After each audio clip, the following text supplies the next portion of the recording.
この動画は過去動画の再放送です。途中紹介されている別動画は現在アップされていないものもあり、リンク切れしている場合がありますが、ゆっくり再アップしていきますのでお待ちくださいね。それではご覧ください。こんにちは、斉藤直樹です。皆さん、絵を描くことって楽しめてますか？何言ってんだよ。絵を描くことなんて趣味なんだから楽しめて当たり前じゃんって思う人も多いと思うんですが、これですね、実はそうとも言い切れません。特に絵に対して上手くなりたい、仕事にしたいって真面目に取り組めば取り組むほど素直に楽しく描くことって難しくなってくるんですよ。例えば分かりやすい例で言うと、なかなかうまく描けずに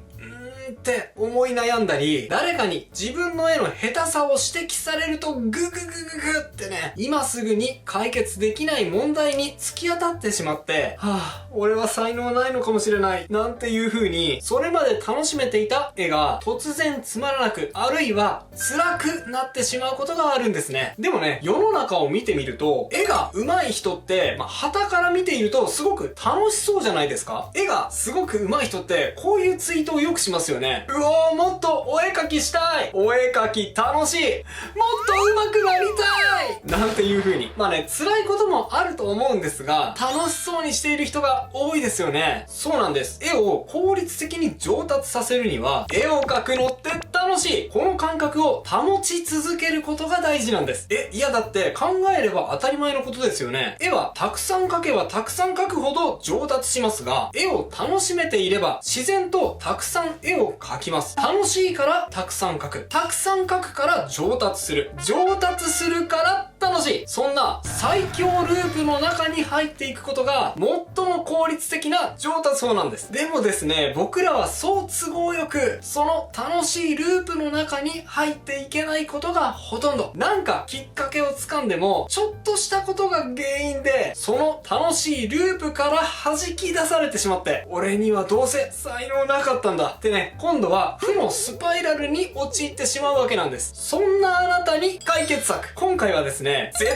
対にやっちゃダメ、絵がつまらなくなること5選ということで、そんな負のスパイラルに陥ることを避けて、絵を効率的に上達させるには、楽しい上達のループに入るにはどういうことを意識すればいいのかを紹介していきたいと思います。この動画を見ていただければ、最近何を描いてもつまんないんだよなといった停滞感を払拭していただき、やっぱりお絵描きって楽しいな、そんな実感を得ていただき、あなたの絵をさらに成長させるためのきっかけにしていただけると思います。ぜひ最後までお付き合いください。それでは早速ですが、今回紹介する5つのポイントはこちらです。スタイルを変えない、1枚の絵に時間をかけすぎる、他人の絵の欠点を指摘する、本を読まない、正解ばかりを追い求めるです。順番にお伝えしていきますね。スタイルを変えない。まず最初に紹介する絵をつまらなくしてしまうことがこれです。スタイルを変えない。これ意外と長く絵を描いている人が陥ってしまう間違いだと思うんですが、もちろんね、絵は積み重ねですから、どんどん自分らしさを蓄積していって、自分独自のスタイルを築き上げていって、それを継続していくっていうのは大事なことだと思うんです。自分のスタイルを貫いていて、長く活躍されている方に実際にお話を伺ってみると、意外と真逆の答えが返ってきたりするんですよ。僕は新しい絵を描くときには絶対に一つ今までと違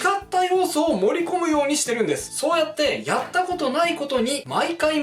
チャレンジしていく。それが楽しいんです。なんていう風に。そうなんです。絵を楽しむにはですね、常に新しいことを一つだけでもいいから取り入れてみること。これがとっても重要なんです。逆に何一つ変えずに新しいことをしないでいると、絵ってどんどんつまらなくなってしまうんですよ。これなんでかっていうと、絵の魅力がどうのこうのという話じゃありません。原因は自分自身の変化。絵を描き慣れたスタイルで描き慣れたようにいつも描いていると、何度繰り返しても一向に変化しない、成長しない自分自身に飽きしてしまって、なんか絵描くのつまんなくなっちゃったな、もういいやってね、投げ出してしまうんです。でもこれって別に絵に飽きているわけじゃありません。では何に飽きているのか。それは変わらない自分自身に飽きしてるんですね。ちょっと怖いですよね。それを避けるには毎回何か変化を加えること、スタイルを変え続けていくことが重要なんです。そんな大きなチャレンジ毎回繰り返せないよって思う人もいるかもしれませんが、いえいえ、そんな大それた変化が必要なわけじゃありません。むしろすごく小さな変化でもいいんです。さっき例に挙げたベテランの方によくよくお話を伺ってみると、ものすごく大それた変化のようにお話しされるんですけど、ちょっとこう言ったら失礼かもしれませんが、そんなちっちゃなことって思ってしまうことも少なくありません。今までよりも少しだけ明るい色を使ってみたんだよとか、あるいは線を少しだけガサガサっと質感を持たせてみたんだよなんていう風に細かい変化だったりするんですね。でもご本人はそんな小さなチャレンジをまるですごく大きなチャレンジのように捉えて、そのスリルをすごく楽しんでらっしゃる。僕はね、それでいいと思うんです。今までと全く同じではなく、小さくてもいいから何か一つ変えてみる。そうすることで自分の中に変化を作り出し、成長を自分自身で実感でき、それが楽しいという感覚につながっていきます。絵を楽しむにはこれがすごく重要だと感じます。1枚に時間をかけすぎる。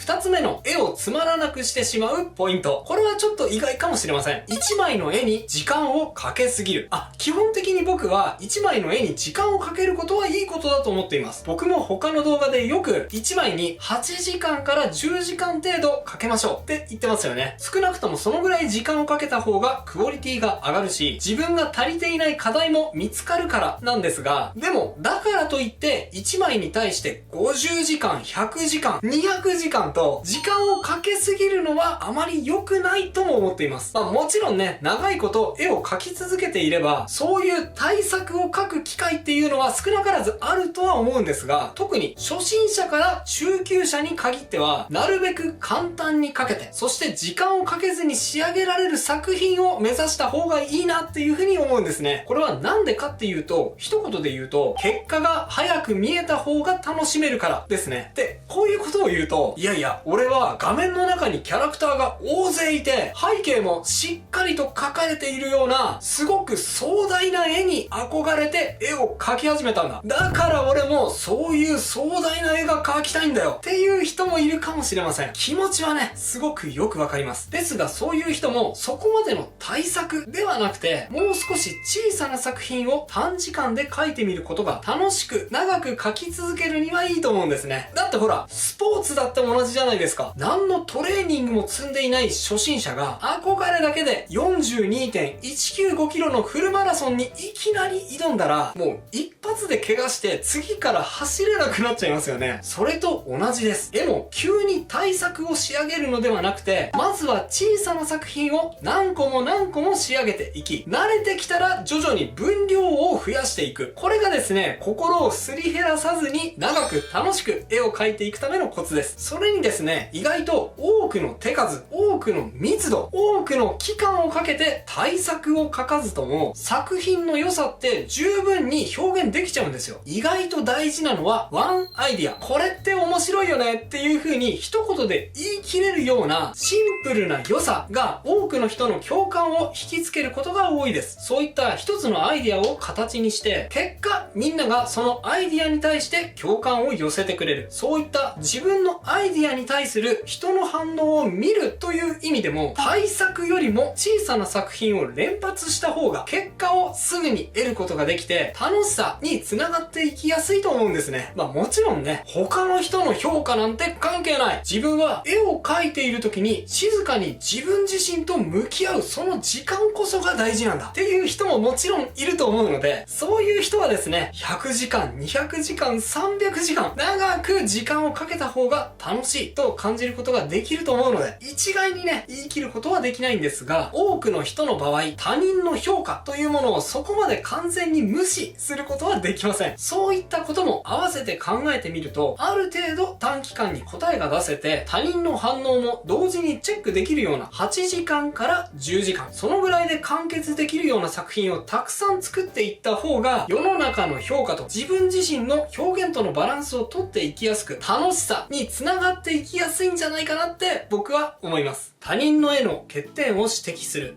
絵がつまらなくなる行動。3つ目は、他人の絵の欠点を指摘するです。よくですね、いろんな絵を見ていても、返信欄に色がおかしいとか、デッサンが狂ってるとか、そういう指摘を見るんですね。もちろんね、その指摘自体は言われた側にとってはプラスに働く場合もあるかと思うので、全部が全部悪いかと言ったら、それはそうとも言い切れないんですが、指摘している本人が表現者を目指している場合、これは注意が必要です。なぜか、他人の絵の欠点を指摘するような癖がある人はですね、絵を途中で楽しめなくなってしまう傾向にあるからです。これも理由は結構シンプルなんですが、これなぜかというとですね、他人に対してお前のここがおかしいって指摘することって、その時はうさが晴れて一瞬気持ちいいかもしれませんが、結果的にその言葉は自分自身を縛り付けてしまう呪いになってしまうからです。例えばですね、他人に対してお前のデッサンは狂っていると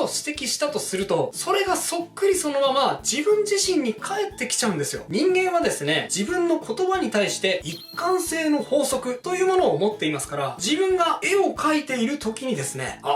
あいつにデッサンが狂ってるって言った手前、自分の絵は完璧じゃないとダメだよな。そうじゃないと誰かに文句言われそうだな。うわ、そう考えると今描いてる絵、もしかしたらどこかデッサン狂ってるかもしれないな。怖い。誰かに絶対にこれ指摘される。怖いから誰にも見せないでおこう。そう、他人を指摘した言葉で自分を縛ってしまい、自分自身の作品を発表するのが怖くなってしまうんです。自分の作品は発表しないのに、他人の指摘ばかりを繰り返す人ってたまにいると思うんですけど、そういう人はこの無限ループに陥っちゃってるんじゃないのかなって思うんですね。こうなってしまうと、もう絵を楽しむどころではありません。注意しなきゃいけないのはですね、こういう心ってタイミングとか状況によっては誰しもが持ち得るってことです。一部の特殊な人が持っている汚い感情じゃありません。もしね、自分にも今そういう心があるなって思い当たる節がある場合は、このことを思い出してぐっとこらえてみてください。本を読まない。絵がつまらなくなるポイント4つ目は、本を読まないことですね。なぜかというと、描いている絵が世の中にとって的外れなものになってしまい、描いても描いても世の中からの反応が薄くなってしまい、それがつまらなさにつながってしまうことが多いからです。で、これを避けるためのキーワードがですね、本を読むことでキャッチできる問いだと思うんですね。一応ここで前置きしておくんですが、ここで本と言ってるのは漫画本とかブログとか、あとはノートとかそういったものも含めて、誰かの考えがきちっとまとまったものという広い意味での本と捉えて問題ないんですが、本を読んでるとですね、著者の考え方にすごく違和感を感じることがあります。そんなこと気にするんだっていう、ちょっとびっくりするような感覚だったり、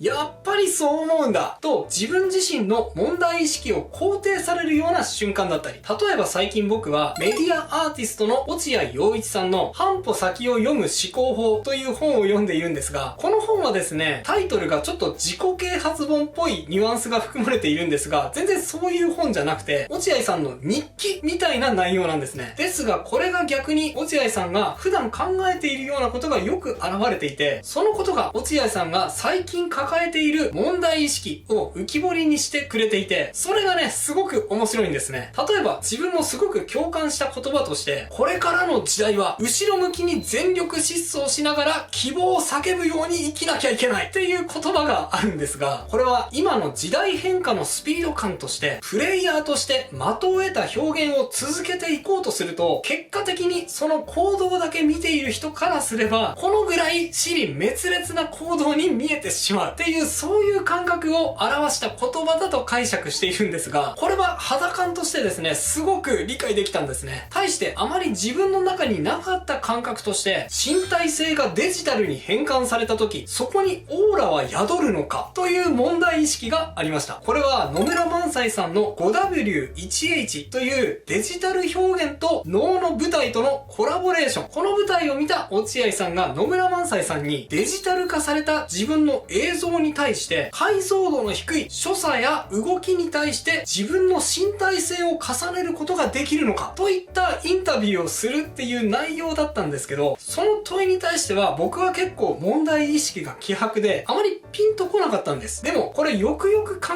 えてみれば、デジタル表現をする人にとっては絶対に持っておかなきゃいけないような問いの一つなんですよね。絵に置き換えてみると、この言葉はデジタルってアナログみたいな価値を持ち得ることはできるのっていう、そういう問いだと思うんですね。で、思い返してみれば、ここ最近で言うとイラストレーターの米山舞さんは個展で自分の絵に特殊なプリント技術を通して様々なテクスチャ表現を与えることによってその問いに対する答えを出そうという試みにも見え、ちょっと前からアート界を賑わしている NFT アート、これもですね、その問いに対するアンサーのような気がするんですね。で、そういった目で世の中を見渡してみると、同じようにその問いに対する答えを各々が出そうとしているような、そういう世の中っていうのが見えてくると思うんです。で、そういう問いが見えてくると、今度はその問いに対して自分はどういう答えを出すことができるのかということを考える必要が出てきますし、あるいはその先には自分で問い自体を探すこと、問いを立てることも考えられるようになると思うんですね。どんどん世の中の形は変化します。その変化に合わせて社会に投げかけられる問い自体も様々に変化します。その問いに対して鈍感だと、結果表現が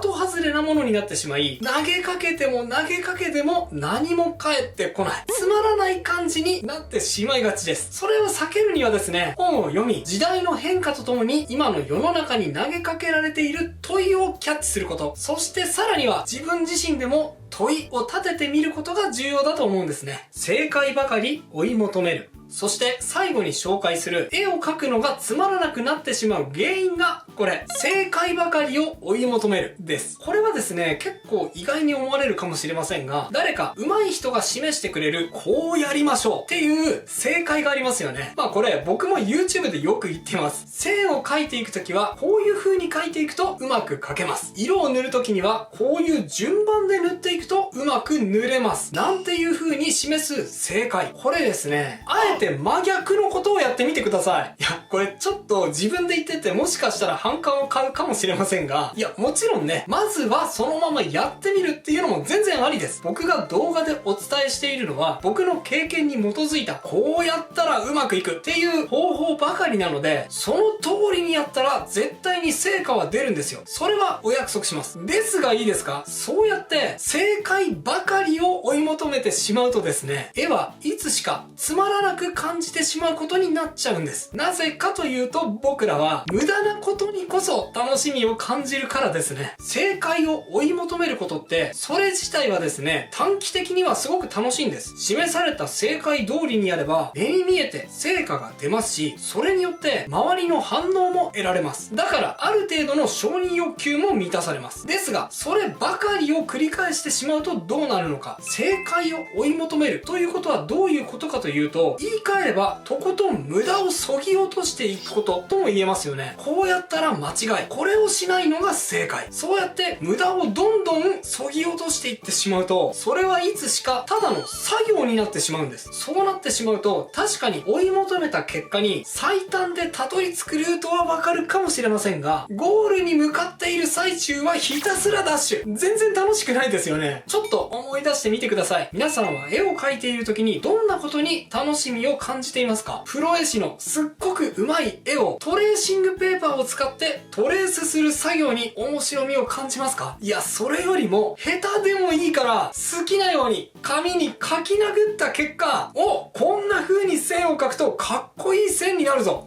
適当に塗ってみたけど、この色とこの色の組み合わせ超かわいいなんていう風に思いかけず、自分なりの発見をしちゃった時の方が断然楽しかったりしませんか？僕もですね、ある意味動画を通して色々な正解を示しているような立場なので、それとね、矛盾しているようなことを言っているように感じるかもしれませんが、やっぱりね、正解だけを追い求めること、それだけをやっていても楽しさって生まれません。そんな時は僕の言うような正解を全部無視して、斉藤さんはそう言うけど、俺はそんな気分じゃねえ、好きなようにやらせてもらうぜ、ひゃっはーってね、あえてダメだと言われたことをやってみましょう。その結果、めんどくさいことに突き当たっても、それはそれでいいじゃないですか。絵ってですね、基本的にはめんどくさいものなんです。でも、そこがいいところ。時には無駄なこと、時には間違い。こういう非効率的なことをあえてやることが楽しさにつながっていくことも多いです。正解ばかりを追い求めずに、むしろ率先して間違いを犯してみる。それが楽しさにつながりますし、巡り巡ってはあなたのオリジナリティにつながっていくはずです。間違いを恐れずに、むしろ間違いに突っ込んでいくこと。これもですね、楽しくお絵描きを続けていくには大事なことだと思います。以上が今日僕が伝えたかったことです。いかがだったでしょうか？また途中で出てきた他人の絵の欠点を指摘するという問題に対しては、欠点を言わないのが大事っていうのは分かったけどさ、自分が言われちゃった場合にはどう対処したらいいのっていう人もいるかもしれません。そんな時にはこちらの動画、あいつ調子に乗ってるよねとクリエイターが言われた時の対処法、もしくは閲覧注意、イラストレーターがアンチコメントに対して真面目に答えてみたが参考になると思います。特にね、2つ目は実際に僕がアンチコメントに対してどう考えているのか、実際に返答している動画なので、ちょっとタイトルが怖いですけどね、見ていただくと参考になると思います。興味がある方はこちらも合わせてチェックしてみてくださいね。概要欄に URL を載せておきます。それではまた次回の動画でお会いしましょう。